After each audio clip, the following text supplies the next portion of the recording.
23편 4절 말씀입니다. 시편 23편 4절 말씀.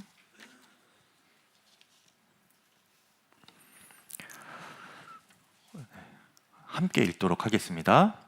내가 사망의 음침한 골짜기로 다닐지라도 해를 두려워하지 않을 것은 주께서 나와 함께 하심이라. 주의 지팡이와 막대기가 나를 안위하시나이다. 아멘. 자, 하나님의 말씀입니다. 2024년의 마지막 주일입니다. 송년 주일로 저희가 모이고 있는데요. 주님께서 한 해 동안 우리를 인도해 주셨습니다. 그 하나님께 먼저 영광의 박수를 올려드리겠습니다. 주님 감사합니다. 주님의 은혜입니다. 그리고 여러분 각자도 정말 한 해 동안 너무나 수고 많으셨습니다. 한 해를 살아보고 또 우리 모두가 경험해 보아서 아는 것처럼 모든 사람의 인생에는 즐겁고 행복하고 평안할 때도 있지만 분명 또 환난과 고난의 순간이 찾아올 때도 있습니다. 지난 시간 저희 3절 말씀을 가지고 설교 나눌 때 삶이 뒤집어진 것 같은 그런 어려움을 갑작스럽게 만날 때도 있다고 했지요. 오늘 말씀에서도 그 고난이 찾아오는 분위기가 이어지는데요, 더 노골적으로 표현이 됩니다. 4절 말씀에 내가 사망의 음침한 골짜기로 다닐지라도 라고 했어요. 이 사망의 음침한 골짜기라고 한다면요, 문자적으로 해석을 하면 죽음의 그늘이 드리워진 골짜기라는 것입니다. 그런데 이것은 기분상 그렇게 음산하다, 어떤 그림자가 드리워진 것 같다, 이런 정도가 아니고요, 정말 그 길이 험해서 걷기도 어렵고 맹수가 나타날 수도 있고 낭떠러지에 떨어질 수도 있고 눈사태나 또 큰 바위들이 굴러 떨어져서 실제적인 위험과 그런 고난을 만날 수 있는, 실제적인 어려움을 경험할 수 있는 그런 길, 죽음의 위협이 도사리고 있는 그 골짜기를 말하는 것입니다. 그래서 이 양의 입장에서 보면요, 이 사망의 음침한 골짜기는 양의 입장에서 보면 자신으로서는 도저히 감당할 수 없는 그런 고난의 길, 이것을 의미하는 게 사망의 음침한 골짜기입니다. 그런 면에서 보면 지난 시간에 인생이 뒤집어진 것 같은 그 어려움을 만난 그 상황과 비슷한 것 같지요. 그때도 내 힘으로는 도저히 안 되는 상황이었다고 말씀을 드렸죠. 그런데 다른 것이 있습니다. 무엇인가? 이 사망의 음침한 골짜기 길은요, 양들이 어떻게 잘못해서 실족하거나 또 어쩌다 길을 잃어서 들어가게 되는, 뒤집어지는 그런 삶이 아니고요, 놀랍게도 이 사망의 음침한 골짜기 길은요, 양들이 너무도 사랑하는 그 목자가 친히 인도하는 길, 그 길이 사망의 음침한 골짜기 길입니다. 이것을 이해하려면 먼저 목자가 양을 돌보는 일련의 과정을 좀 우리가 알 필요가 있는데요, 양을 기르는 이 유능하고 성실한 또 부지런한 목자들은 양을 한 곳에서만 1년 내내 그렇게 기르지 않습니다. 옮겨 다니는데 1년의 기간 동안 겨울과 봄 기간에는 목자들이 자신의 집 근처에 있는 낮은 지대 지형에 있는 본부 목장을 차리고요, 그곳에서 양들을 먹이고 돌보는 거예요. 겨울과 봄까지 그렇게 지내면 양들이 이제 먹을 것을 다 먹어요. 풀이 이제 더 남아있지 않게 됩니다. 그러면은 이 목자들이 무성한 풀들이 있는 곳으로 이동하는데 대부분 이 높은 지형의 고산지대에 있는 평야에 그 풀들이 있다고 해요. 그래서 이 목자들은 이 여름 되기 전에 봄이 지나면 그렇게 이동을 고산지대로 하게 되는 거예요. 그래서 이동하면서 여름과 가을 기간 동안에 양들을 먹이면서 고산지대까지 이렇게 쭉 이동을 하는 것이죠. 그리고 다시 이제 가을이 끝나갈 때쯤, 눈발이 날릴 때쯤 되면은 그 산의 정상에서 다시 내려옵니다. 낮은 지대로 내려와서 자신의 본부 목장이 있는, 목자들의 집 근처가 있는 낮은 지대로 내려와서 겨울과 봄을 나는 것이죠. 이렇게 그동안 이렇게 다녀왔으니까 그동안 풀들이 또 자라 있겠죠. 그래서 겨울과 봄을 그 본부 목장 낮은 지대에서 양들을 먹이는 것입니다. 그림이 좀 그려지시죠? 네. 그 중에서 오늘 4절 말씀은 그 봄에서 여름 기간 동안에 이 목자가 양들을 데리고 고산지대로 이동하는 그 장면을 말하는 것입니다.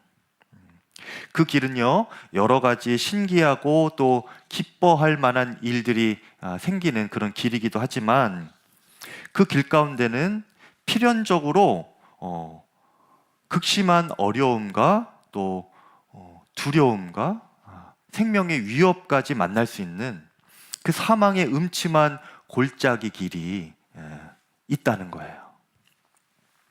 그래서 그 사망의 음침한 골짜기 길은요, 양들이 피하고 싶다고 해서 피할 수 있는 길은 아닙니다. 목자가 인도하면 그저 따라서 가야 하는 길이에요. 그곳이 사망의 음침한 골짜기 길입니다. 우리도 인생길 가운데 걸어가다 보면 하나님께서 인도하시는 그 사망의 음침한 골짜기가 있습니다. 다니엘 겸 선교사님이 처음 신학교를 입학하실 때에 그 학장님이 그 입학 설교 때 이렇게 말씀하셨대요. 고난의 학교에 오신 것을 환영합니다. 이렇게 인사를 하더랍니다. 신학교 처음 들어간 사람에게. 그만큼 그 길이 이제 어려울 것이다 라는 이야기죠. 제가 하나님께 너는 이제 신학교 가고 목사가 되라, 이런 마음의 감동을 받고 부르심을 처음 받았을 때에 그때 제 심정이 딱 이것이었습니다. 사망의 음침한 골짜기로 들어가는 것 같은 그런 심장이었어요. 왜냐하면 제가 그때 당시에 생각했던 목사의 삶은요, 제가 원하던 인생과는 너무도 차이가 있었기 때문에 그렇습니다. 제가 하고 싶은 것 하지 못하고 또 가난하게 살게 되면 어쩔 수 없이 가난을 경험해야 되고 억울해도 참아야 되고 사람들의 어떤 비율을 다 맞춰야 되고 내 마음대로 살지 못하고 내가 원하는 대로 살지 못하는 그런 삶이 제가 당시에 생각했던 목사의 삶이었던 거예요. 그러니까 마치 도살장에 끌려가는 소마냥 그런 심정이었겠지요. 더욱이 제가 목사를 하라고 이렇게 부르심을 받았을 때에 제가 스스로 생각하기에도 저는 제 성향상 목사를 할 수가 없겠더라고요. 저와 목사는 어울리지가 않았습니다. 제 성향을 제가 알잖아요. 제가 말주변도 없고 사교적이지도 않고 책을 많이 읽는 것도 아니고 또 어떤 신앙적인 목회적인 배경이 전무합니다. 저희 부모님이 전혀 믿음 생활이 없으셨어요. 제가 이제 처음인데, 그러니 갑자기 목회의 길을 가야 한다는 것이 저에게는 너무도 낯설지요. 또 막막하지요. 그리고 마치 심정이 낭떠러지 앞에서 그냥 밀어버리는 것 같은 너가 알아서 한번 해봐라 요러는 것 같은 그런 심정이지 않겠습니까? 사망의 음침한 골짜기로 들어가는 그런 심정이었습니다. 그리고 막상 목회를 해보니까 좋을 때도 기쁠 때도 있지만 사망의 음침한 골짜기를 지나야 할 때도 계속 있더라고요, 여러분. 여러분 각자 사정은 다르겠지만 우리의 삶 가운데 하나님께서 의도적으로 우리를 고난의 길로 인도하실 때가 있는데 그곳이 오늘 사망의 음침한 골짜기라는 것입니다.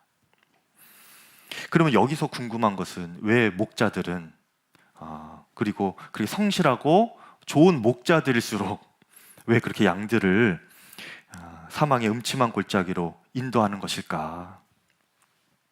그 이유는요, 그 길을 지나야 푸른 초장이 나오기 때문입니다. 목자들은요, 그 양들을 고산지대 목장으로 이동시키기 전에 미리 그 길을 답사를 먼저 합니다. 그러면서 이 길은 좀 쉽지 않은 길이구나. 여기는 좀 그늘지고 어둑어둑해서 맹수들이 숨어 있다가 언제라도 이게 튀어나올 수 있는 그런 지점이구나. 여기는 지나가다가 강이 갑자기 범람하면 양들이 너무 어려울 수 있겠구나. 죽을 수도 있겠구나.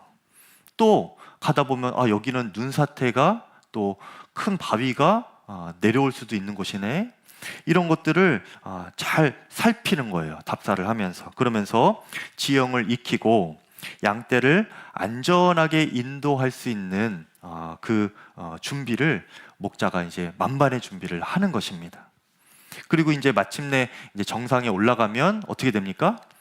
이곳이구나. 그러면서 푸른 초장이 풍성하게 펼쳐져 있는 그곳을 보면서 양들을 데리고 올 기대감을 갖는 것이죠.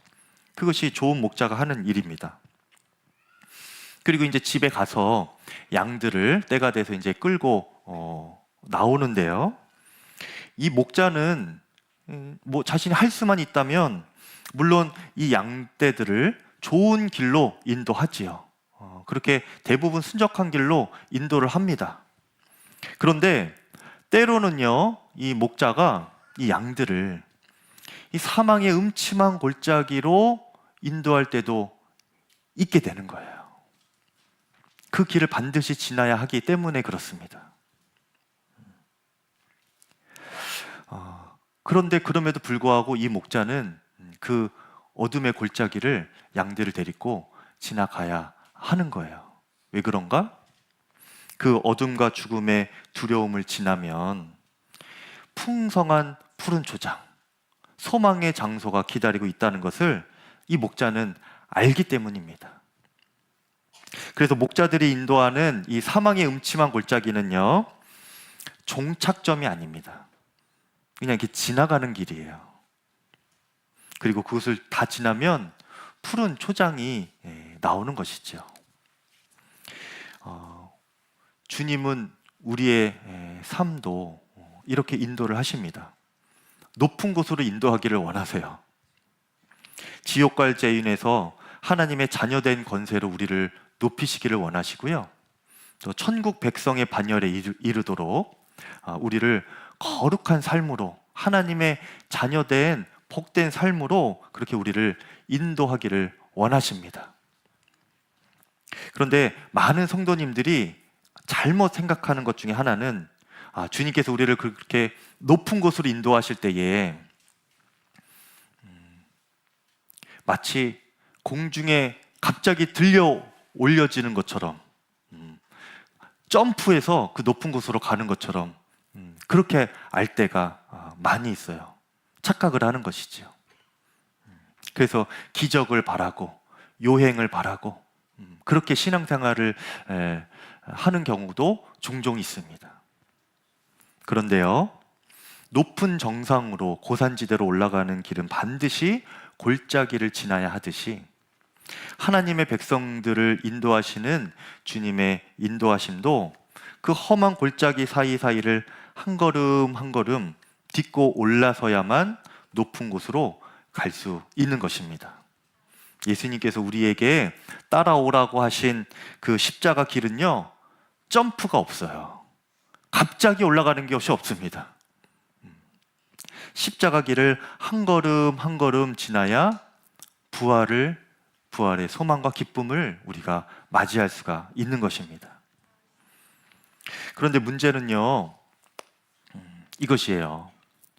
이렇게 한 걸음 한 걸음 우리가 믿음의 삶을 살아간다고 하지만 그것까지는 잘 하시기도 하지만 문제는 그렇게 지나고 나서는 그렇게 푸른 초장이 기다리고 있구나 깨닫고 기뻐할 수 있는데 정작 그 길을 걸어가는 그 하루하루 그 순간순간이 너무나 괴로운 것이 사실이에요. 하루를 견디기 힘든 이들이 있습니다. 그 한순간을 견딜 수 없는 이들이 있어요. 그런 사람들에게 더 가면 이제 푸른 초장이 기다리고 있어 이렇게 말로만 위로하는 것은요 사치스러운 말일 수도 있어요. 그 정도로 지금 현재가 너무나 괴롭고 고통스럽고 이겨내기 어려운 그런 삶일 수가 있습니다. 당장 내 삶이 힘든데 어떻게 견디라고 하는 것인지, 하나님을 향한 원망도 일어나고 또 더 이상 못하겠습니다 주님 하면서 그 사망의 골짜기 지나가는 것을 포기하고만 싶은 분들이 이 자리에도 혹 계실지 모르겠습니다. 그런데 그럴 때에 주님은 어떻게 하시는가? 그럴 때일수록 주님은 더욱 우리를 사망의 음침한 골짜기로 인도하십니다. 그러면서 그 죽음의 골짜기에서만 만날 수 있는 주님을 우리에게 경험하게 하시는 거예요. 4절 하반절에 보면 주께서 나와 함께 하심이라 주의 지팡이와 막대기가 나를 안위하시나이다 말씀하였습니다. 목자는요 양들을 지팡이와 막대기로 인도하는데 여기서 지팡이는요 이렇게 한 키 높이 정도 되는 그 나무의 윗부분이 이렇게 둥글게 말아진 그것을 지팡이라고 한대요. 목자들이 보통 그렇게 지팡이를 만드는데 이렇게 끝이 이렇게 굽은 지팡이를 가지고 다니면서 양들이 갈 방향을 이렇게 지시해 주기도 하고 그리고 양들이 이렇게 넘어지거나 할 때 그 지팡이 둥근 부분으로 목을 이렇게 감아서 다시 세워주기도 하고 떨어지면은 이렇게 건져주기도 하고 그렇게 지팡이를 사용하는 겁니다. 그리고 막대기라는 것은 무엇인가 하면요 막대기는 이렇게 한 팔뚝만한 길이 정도 되는 그 나무인데요 그 단단한 나무를 잘라다가 그 끝에 쇠붙이 같은 것을 이렇게 붙이는 거예요. 그래서 일종의 여러분 도깨비 방망이 비슷하게 이렇게 만드는 거죠. 그래서 맹수나 또 사나운 짐승들이 다가오면 그곳으로 이렇게 쫓아주는 겁니다. 싸우는 것이고 그렇게 막대기로 물리치는 것이죠.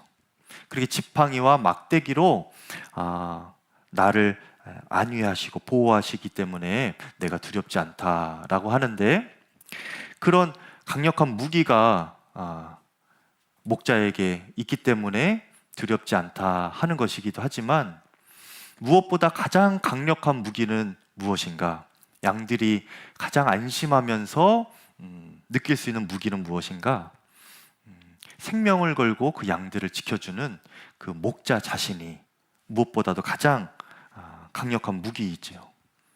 다윗은 자신이 목자로 양을 기르면서 그렇게 자신의 생명을 걸고 양들을 지켰고요. 양들을 위해 싸웠고요. 그리고 자신도 주님 안에서 그렇게 보호받았음을 깨달았습니다. 그래서 다윗이 사무엘상 17장에 보면 골리앗과 싸우기 전에 전투하러 나가기 전에 사울 왕에게 이렇게 이 다윗이 고백을 해요. 다윗이 이르되 사무엘상 17장 37절입니다. 여호와께서 나를 사자의 발톱과 곰의 발톱에서 건져내셨은즉 나를 이 블레셋 사람의 손에서도 건져내실 것입니다. 다윗은요 사망의 음침한 골짜기에서 자신을 구원해 주신 그 하나님을 잊지 않고 있었습니다. 경험하였고 그 하나님께서 얼마나 강한 팔로 자신을 지키시고 싸워주셨는지 다윗은 그 경험이 있는 거예요. 그리고 그 경험이 현재와 미래를 살아갈 큰 힘이 되는 것입니다. 그러니 지금 다윗이 골리앗과 싸우기 직전에 이 고백을 하면서 나아가는 겁니다. 눈앞에 있는 골리앗도 그 하나님이 나를 지켜주실 것이다. 그 사망의 골짜기에서도 나를 건져주신 주님이 지금도 나를 지키시고 싸워주실 것이다. 그 믿음으로 나아간 것이죠. 현재를 살아가는 힘이 부어지는 것입니다. 또 앞으로 자신이 살아갈 인생 가운데도 그 주님을 의지하면서 살아갈 담대함과 용기가 생기는 것이지요. 그것이 오늘 4절 말씀입니다. 내가 사망의 음침한 골짜기로 다닐지라도, 그렇죠? 해를 두려워하지 않을 것은 이라고 했어요. 다가올지라도 내가 두려워하지 않을 것입니다. 미래에도 저는 걱정이 없습니다. 왜 그래요? 주께서 나와 함께 하시기 때문입니다. 이 고백이 있는 거예요. 그런데 여러분, 중요한 것은요, 우리가 그 사망의 음침한 골짜기를 지나가는 것이 참 쉽지는 않은 것이잖아요. 우리가 보통 하나님을 위로의 하나님으로만 알고 있을 때가 많아요. 힘들면 쉬라고 하시고, 우리가 포기하고 싶을 때 예수님이 그만해라, 그래 잘했다, 여기까지 잘 왔다 하시면서 그냥 위로만 해주시는 분으로 알고 있는데, 그것으로만 머물지 않습니다. 주님은 위로하시면서 우리를 그냥 다시 돌아가게 하지 않으시고요, 나아가게 하십니다. 주님은 우리에게 그 사망의 음침한 골짜기를 지나가게 하세요. 그래서 내 무능력함이 그 가운데서 뼈저리게 경험되고 내 힘이 다 빠지고 한 발짝도 내디딜 수 없는 처참한 지경에 이를 때, 그 두려움 때문에 꼼짝하지 못할 그 순간에 비로소 주님이 나를 지켜주시고 나의 힘이 되시고 나를 건져주시는 주님이시구나, 이것을 경험하게 하시는 거예요. 그리고 이후에도 그 주님의 능력으로 주님과 함께 길을 걸어가게 하시는 것이지요. 여러분, 그 주님을 꼭 만나실 수 있기를 바랍니다. 제가 말씀을 준비하면서 이 사망의 음침한 골짜기라는 것이 인생의 고난스러운 일, 또 어려운 환경적인 일들을 그렇게 실제적으로 만나는 것만 있는 것이 아니구나, 이것을 생각하게 되었습니다. 우리가 마음으로 이 사망의 음침한 골짜기를 지나갈 때도 있다는 것을 여러분 기억하실 수 있기를 바라는데요. 어떤 것이냐? 모든 것이 다 괜찮고 다 잘 되고 있고 다 행복해 하는데 왠지 나만 마음이 이상한 거예요. 내 마음만 낙심이 되는 우울감이 찾아오고 나만 이상해지는 어떤 그런 때도 오더라고요. 내 마음이 사망의 음침한 골짜기를 지나고 있는 것입니다. 제가 칠봉교회 목회할 때 처음 갔을 때 예배당이 그렇게 크지도 않았는데 다 차지도 않았습니다. 몇 분 안 계셨고 예배당도 낡았고 허름하고, 그때 참 교회가 부흥됐으면 좋겠다 하는 기도 제목이 있었어요. 그리고 얼마 안 있어서 한 1년 반 정도, 2년 정도 지났을 때인가요? 강대상에서 주일 아침에 이제 무릎 꿇고 기도하다가 딱 섰는데 교회가 꽉 찬 겁니다. 그날따라 부흥한 거예요. 네. 명절날이기도 해서 이제 친지들까지 다 온 겁니다. 그래서 이게 꽉 찼어요. 근데 원래는 명절날 되면은 더 안 오시거든요. 네. 처음에는 원래 더 안 오셨어요. 자녀들 식사 준비해 줘야 된다고 하면서. 근데 1년 반 정도 지나니까 이게 확 달라진 겁니다. 오히려 자녀들을 데리고 손주까지 다 데리고 와서 꽉 찬 거예요. 그러니까 얼마나 마음이 기쁩니까? 그렇죠? 너무 잘 되고 있는 것이 너무나 감사했죠.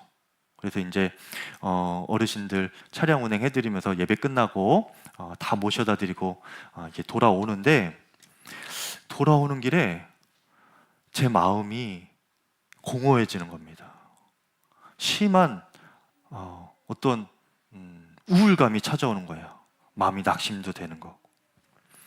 그리고 제가 이제 집에 바로 들어가지 않고 사무실로 들어가서 혼자 앉아서 제 스스로 이런 말을 툭 내뱉었어요. 지금도 기억나는데, 이제 뭐 하지? 이런 마음이 들더라고요. 그때 제가 주님 앞에 기도하면서 이 부흥이 주님을 위하여서 내가 기도한다고 하지만 나의 만족을 채우려고 하는 것이 있었던 것이구나 하는 것을 깨닫게 됐어요. 그때 모든 것이 다 잘 되고 다 기뻐하고 다 행복했는데 제 마음만 사망의 음침한 골짜기로 들어가는 것을 경험하게 되는 거예요. 그때 선명하게 깨달은 것이 내가 이 순간 주님을 붙잡고 있었던 것이 아니었구나. 내가 나 혼자 이 길을 지금 지나가고 있었구나. 그렇게 생각이 들더라고요. 여러분, 다 잘 돼도, 다 평안한 것 같아도 내 마음에 어느 순간 낙심이 찾아오고 우울감이 찾아올 때가 있습니다. 그때 여러분, 그 사망의 음침한 골짜기를 지나가는 것 같은 그 순간에 반드시 해야 될 것은 무엇인가? 주님을 붙드셔야 되는 거예요. 주님, 제가 이 순간을 주님과 같이 지나가겠습니다. 주께서 나와 함께 하시기 때문에 이 사망의 골짜기가 지나가게 되는 거예요, 여러분. 여러분 마음에 하나님께서 도전하시는 사망의 음침한 골짜기가 어디입니까? 또는 무엇입니까? 여러분, 두려워하지 마시고 낙심하지 마시고 그 길을 담대하게 걸어보시기를 바랍니다. 그리고 그때 하나님께서 나와 함께하고 계시는구나, 이것을 가장 선명하게 경험하실 수 있기를 바라요. 혹 놓치셨다면 그 주님을 어떻게 해서든지 간절하게 붙잡으실 수 있기를 바랍니다. 잘 되고 있는데도 음침한 골짜기를 지나는 것 같다, 그거는 분명한 거예요. 내가 주님을 놓치고 있구나. 나 혼자 걸어가고 있었구나. 잘 되는 게 잘 되는 것이 아니구나. 여러분, 이것을 꼭 기억하셔야 됩니다.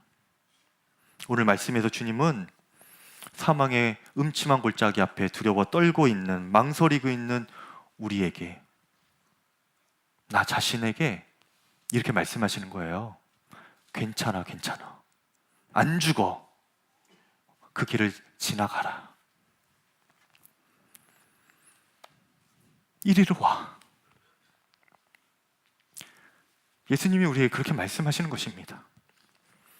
예수님이 그렇게 우리에게 말씀하실 수 있는 것은요, 예수님께서 이미 그 십자가 죽음을 통과하셨고 그 죽음을 이미 이기셨기 때문입니다. 부활의 푸른 초장을 이미 예비해 놓으시고 계시기 때문에 그래요. 너는 나의 아들이야. 너는 나의 딸이야. 내가 지나온 길을 너도 지나올 수 있어. 죽음의 골짜기이지만 너 안 죽는다. 내가 보호해 줄게. 내가 함께 해 줄게. 여기만 지나면 푸른 초장이야. 이리로 와라. 안심하고 포기하지 말고 함께 가자. 이렇게 말씀하시는 것입니다, 여러분.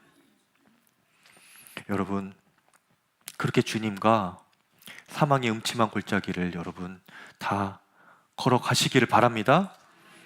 멈춰서서 뒤돌아가지 마시고 담대하게 지나셔서 주님이 예비하신 그 푸른 초장에 다 이르시기를 주의 이름으로 축복합니다. 이 시간 함께 찬양하고